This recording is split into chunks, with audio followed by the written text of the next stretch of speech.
जय श्रीराम. सकाळी सकाळी आरशात स्वतःला बघून फक्त आबाची आठवण आली. म्हटलंय काय केलंय तू नक्की, काही समजत नाही. आपले सगळे काम आवरून आपण निघालो होतो सटाणा. आज उन्हाचं प्रमाण कमी होतं कारण ढगाळ वातावरण झालेलं होतं. आज मयूरला म्हटलं मोबाईल का कळसुबाई शिखरवरनं पडलाय, जरा जास्त डॅमेज झालाय, तो करायचा म्हणे नीट आज. दुपारून उन्हाचं प्रमाण बरोबर वाढून गेलं होतं. बबड्याने डायरेक्ट सीटवर पाणी टाकलं होतं. म्हटलं वार तुझी आयडिया. कितने तेजस्वी लोग हैं हमारे पास, कितने शानदार विचार रखते हैं जी. बबड्या म्हणे नामपूरला जायचंय. म्हटलं काय अडचण नाही, चलो. आज गावात जरा जास्तच गर्दी होती लग्नांची, नाही का. म्हटलं एवढं उन्हाचं दोघं जाण्यापेक्षा गौऱ्याला बी घेऊन जाऊ. दोसे भले तीन, त्याला बी थोडं ऊन लागू देऊ ना. आपण पोहोचलो होतो किरमानीला. व्हिडिओ चालू आहे बघताच गौऱ्याने मोबाईल ठेवून दिला. म्हटलं हा का. थोड्या वेळात भाऊ परत चालू पडून गेला. म्हटलं काय शब्दा घेतोय खोट्या.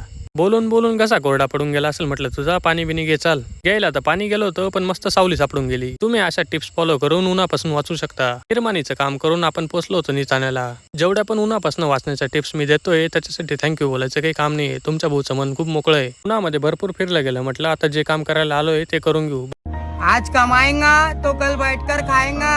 अरे अपनी मेहनत पर भरोसा रख, प्यार तो दोबारा भी हो जाएगा। आ मेरी जान. बबड्या कांदे घेतोय. मग जर नामपूर साईड कडे कोणाला द्यायचे असतील तर नक्कीच सांगा. याला इतकी हौस आहे कॅमेरा पकडण्याची. मी दिसो ना दिसो स्वतःला बरोबर घेऊन घेतो. गौऱ्या म्हणे निताना आलोय मामाच्या घरी जाऊन येऊ. आपल्या घोड्याचं इंधन थोडं कमी झालं होतं. मग काय तात्काळ बबड्याकडनं पैसे घेतले आणि टाकून घेतलं इंधन. मला नेमकं समजत नव्हतं हा 4 पायाचा घोडा काबर आलाय पेट्रोल पंपावर. इंधन तर नसेल संपलं त्याचं. त्यावर ना आपण आलो होतो सटाणा. रोहित दादा गाडी सजवत होते. म्हटलं एवढं लाजण्याचं काय काम आहे, आपलेच माणसं आहे सगळे.